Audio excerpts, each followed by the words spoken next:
Enjoy 1% merchant commission when you accept Lanka Pay cards. Contact these banks today. The former chairman of the Ceylon Electricity Board, MMC Ferdinando, recently made a very serious statement at the COPE hearings. This serious statement gave rise to much controversy both locally and internationally. But what did the former chairman of the CEB say to cause such a controversy? MMC Ferdinando said at the COPE hearing that President Gotabaya Rajapaksa told him that Indian Prime Minister Narendra Modi is pressurizing President Gotabaya Rajapaksa to award the tender for the renewable energy project in the north to the Adani Group, and as such, he was asked to facilitate it. That was the statement made by MMC Ferdinando that gave rise to all of this controversy. That's where it all started. However, as the news broke, President Gotabaya Rajapaksa issued a statement refuting all allegations that have been leveled against him.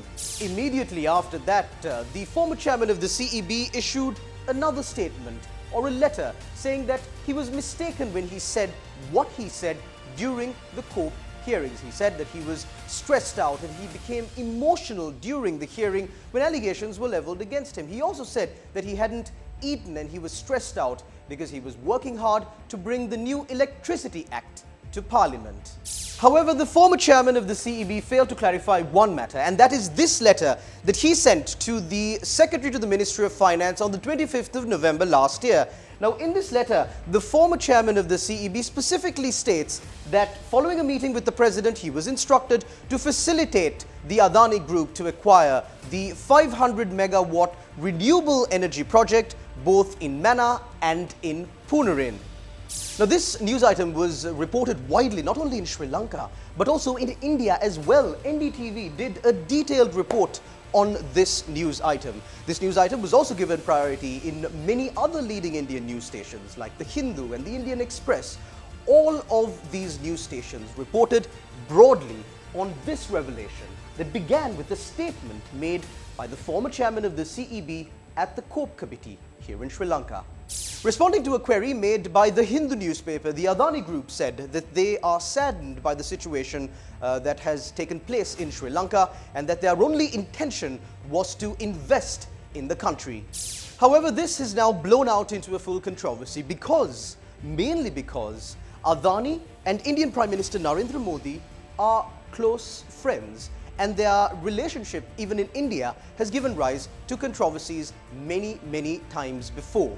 Do you remember the massive protests that were reported in India recently? These were farmers protesting in India. Now, these farmers were protesting against new agricultural laws that were brought about by the government of Prime Minister Narendra Modi. Now, these agricultural laws were said to favor large corporations in India, including the Adani Group. At a time when Sri Lanka is requesting, pleading even, for a $500 million loan just to import essential fuel for daily activities of all Sri Lankans, an incident of this magnitude is bound to cause some diplomatic issues. However, the Indian government has not yet reacted to this incident or released an official communication to the public. However, the chairman at the time of the CEB is no more. He has stepped down. But will that bring an end to this controversy? Now, the letter sent by the former chairman of the CEB saying that he wishes to retract or withdraw the statement that he made at the COPE hearing regarding this very specific matter was received by the chairman of COPE, Charita Herath. Now, the chairman of COPE tweeting today said that this letter will now be put at the next COPE meeting and they will decide on the future course of action. That is where this saga ends for now. However, this is what the former chairman of COPE, former parliamentarian Sunil Handunhetty from the Janata Vimukti Peramuna, had to say about these incidents that unfolded.